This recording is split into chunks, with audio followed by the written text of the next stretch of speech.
লাখো শহীদের রক্তে কেনা ৭১ যদি কারো বাপের না হয়, হাজারো শহীদের রক্তে কেনা ২৪ কারো বাপের না। এবং এখন যেহেতু সময় আছে, আপনাদের আল্লাহর দোহাই আপনারা ঐক্যমত হয়ে রাজপথে নামেন, যে আপনারা যদি না করেন আমরা সরকার বিরোধী আন্দোলন করতে প্রস্তুত। তাহলে একজন সামরিক আইন প্রণেতা, সামরিক নেতা, সে কিসের ভিত্তিতে রাষ্ট্রপতি হলো বা বাংলাদেশের জনগণের রাষ্ট্রের দায়িত্ব নিল? রেফারেন্ডাম, গণভোট। বাংলাদেশে এইটাই ছিল প্রথম গণভোট, এবং এটা ছিল সামরিক শাসনকে বৈধতা দেওয়ার প্রক্রিয়া, এবং 98.9% মানুষ ভোট দিয়ে তাকে তার ক্ষমতার বৈধতা দিয়েছিল। এবং সেকেন্ড রেফারেন্ডাম দিয়েছিল হোসেন মোহাম্মদ এরশাদ 1985-এ, 21 মার্চ। একই উদ্দেশ্য, যে সেও ছিল আপনার সেনাপ্রধান, সেও ছিল আপনার সামরিক প্রধান, তো সেও বৈধতা চেয়েছিল যে আমি রাষ্ট্রীয় ক্ষমতা নিতে চাই, সুতরাং আমি গণভোট দিচ্ছি, আপনারা যদি বৈধতা দেন আমি ক্ষমতায় থাকবো, নাহলে থাকবো না। এবং জনগণ তাকেও মোর দেন 80% ভোট দিয়ে তাকে তার ক্ষমতার বৈধতা দিয়েছে। তাহলে প্রথম দুইটা গণভোট হয়েছে কি জন্য? সামরিক শাসনকে বৈধতা দেওয়ার জন্য। এবং এটা চলার পরে 90s-এ এসে আপনার এরশাদ বিরোধী আন্দোলন, তখন আপনারা রাজনৈতিক ঐক্যমতে এসে তার বিরুদ্ধে অভ্যুত্থান ঘটিয়েছেন। তারপরে তৃতীয়বার যখন গণভোট হয়েছে, এটা কে করেছে? আপসহীন নেত্রী বেগম খালেদা জিয়া করেছেন, এবং এটার উদ্দেশ্য ছিল সংবিধান সংস্কার। তাহলে বাংলাদেশের যিনি প্রধানমন্ত্রী আছেন এখন, তার অবশ্যই তার পিতামাতার গৌরবোজ্জ্বল ইতিহাসকে মনে করতে হবে। বেগম জিয়া তিনি 16 অ্যামেন্ডমেন্ট এনে তিনি ক্ষমতার সংস্কারের বৈধতা চেয়েছিলেন। তিনি কিন্তু আগে নির্বাচিত হয়েছেন, তারপর গণভোট দিয়েছেন। তাহলে আপনার সম্মানিতা মা বাংলাদেশের সংবিধান সংস্কারের জন্য গণভোট দিয়ে আপনার কনস্টিটিউশনে অ্যামেন্ডমেন্ট এনেছেন, তাহলে এখন গণভোট মানতে আপনাদের সমস্যা কোথায়? এখন কথা হচ্ছে, একটা জিনিস মনে করিয়ে দিচ্ছি, যে লাখো শহীদের রক্তে কেনা ৭১ যদি কারো বাপের না হয়, হাজারো শহীদের রক্তে কেনা ২৪ কারো বাপের না। সুতরাং কোনো ছলচাতুরি চলবে না। অনেক দেখেছি আপনারা চরম আনকনস্টিটিউশনাল, আনলফুল কাজ আপনারা পার্লামেন্টে করছেন। আপনারা রেফারেন্ডামকে ভয়েড অ্যাব ইস্যু বলেছেন, হুইচ ইজ ইনকারেক্ট। আপনারা পার্লামেন্টকে সফরেন বলেছেন, হুইচ ইজ ইনকারেক্ট। এই কথাগুলো আপনারা একান্তই গায়ের জোরে বলছেন, এটা করা চলবে না। আর আমি বিরোধী দলকে অতি আন্তরিকভাবে বলছি যে আপনারা যথেষ্ট ধৈর্যের সাথে আপনাদের দায়িত্ব পালন করছেন পার্লামেন্টে, কিন্তু এভাবে কাজ হবে না, এভাবে হবে না। আমরা অনশনরত অবস্থায় 5 জন সংসদ সদস্য, মাননীয় সংসদ সদস্য আমার সাথে দেখা করেছেন। আলহামদুলিল্লাহ, ওনাদের একটাই কথা যে তারা শুনছে না। তা শুনছে না, তাহলে আমি কি করব পার্লামেন্টে থেকে? আপনাদের রাজপথে ছাড়া এই জুলাই সনদ বাস্তবায়ন হবে না, কোনো মতেও তারা শুনবে না। তারা দলীয় এজেন্ডাকে, দলীয় মতের অভিপ্রায়কে 70% জনমানুষের অভিপ্রায়ের উপরে আস্থা দিয়েছে, অবস্থান করিয়েছে। 70% ইজ মোর দ্যান 51%, রাইট? এখানে ডিপ স্টেটকে ব্যবহার করে তারা ইঞ্জিনিয়ারিং এর মাধ্যমে সংখ্যাগরিষ্ঠতা পেয়েছে। আমরা বলি নাই, আমরা বলি নাই।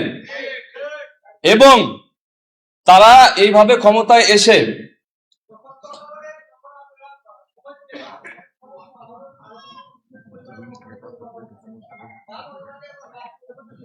আচ্ছা, একটু আমি আমি আমি বলা উচিত আমার মনে হয়। আচ্ছা, আমি বলছি, সেটা হচ্ছে যে তাদের যে দলীয় এজেন্ডা, সেটাকে তারা জনগণের পরম অভিপ্রায়ের উপরে গিয়ে তারা সেটাকে অবস্থান দিয়েছে। যেমন আপনি দেখেন 70% মানুষ গণরায় দিয়েছে সংবিধান সংস্কারের জন্য, এটা সেটেল ইস্যু। তারা 9 মাস ঐক্যমত কমিশনে আলোচনা করেছে, এবং তাদের আলোচনার পক্ষে জনমানুষ আছে কিনা সেটা জানার জন্যই তো গণভোট হয়েছে। তা গণভোট দিলেন, এখন মানতে অসুবিধা হচ্ছে কেন? কারণ আপনারা সেই ফ্যাসিবাদী কাঠামোকে পুনর্বহাল রাখতে চান। আপনাদেরকে মনে না করিয়ে দিলে আমার গুনাহ হবে, ভুল হবে না, শুধু গুনাহ হবে। সেটা হচ্ছে আপনার আলী হাসান মুজাহিদ সাহেব, মতিউর রহমান নিজাইব সাহেব, তাদের সাথে কি করা হয়েছিল জাতি আমরা দেখি নাই? কি করা হয়েছিল? তারা ফুলমন্ত্রী ছিলেন না? তাদের ফাঁসিতে ঝুলানো হয়েছে? ঝুলানো হয়েছে? ঝুলানো হয়েছে, আপনি ভুল বলছেন। ঝুলানো হয়েছে না? আপনাদের নিশ্চিন্ত হওয়ার কোনো সুযোগ নেই। আপনারা কতটা জুলুম নির্যাতনে সয়েছেন এটা আমরা জানি, আপনাদের প্রতি সহমর্মিতা আমাদের আছে। ঠিক একই ঘটনা আপনাদের সাথে হবে যারা এখন সংসদে আছেন বিরোধী দলের পক্ষ থেকে। আমরা চাই না আপনাদের জানমাল পূর্বের মতো ক্ষতিগ্রস্ত হোক।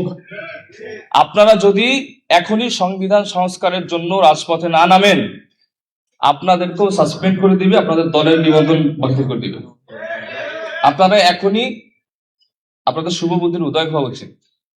এই জন্য আমি বলছি যে জুলাই সনদে কোনো আপোষ করবেন না। আমাদের দায়িত্ব ছিল, আমরা ছাত্র নেতৃত্ব দিয়ে আমাদের যার যার জায়গা থেকে আমরা একটা অভ্যুত্থান করতে পেরেছি, আল্লাহ সুবহানাহু ওয়া তাআলা আমাদের সাহায্য করেছেন। গত 17 বছর অনেক আন্দোলন হয়েছে, কোনো কাজ হয়নি। আল্লাহ আমাদের কবুল করেছেন বলে আজকে এখানে কথা বলছি। আমরা নিজেদের কোনো ক্রেডিট নেই না, দাবিও করি না। আমরা প্রাইভেট থেকে উপদেষ্টা হইতে চাই নাই, যাই নাই। কোথাও থেকে একটা কলঙ্কের দাগ আমাদের গায়ে লাগতে দেয়নি, আলহামদুলিল্লাহ। শুধু সত্য বলতে চাইছি, সত্য বলবো বলেই। এবং আমি একটা কথা বলে শেষ করে দিচ্ছি যে আপনারা যদি বাংলাদেশের জনমানুষের ভবিষ্যতের তোয়াক্কা করেন, আপনারা অবশ্যই কোনো দাড়ি, কমা, সেমিক্লোন, হাইফেন একটাও যেন জুলাই সনদ থেকে হারিয়ে না যায় এবং ওইভাবে পুঙ্খানুপুঙ্খন ভাবে যেন বাস্তবায়ন করতে হবে।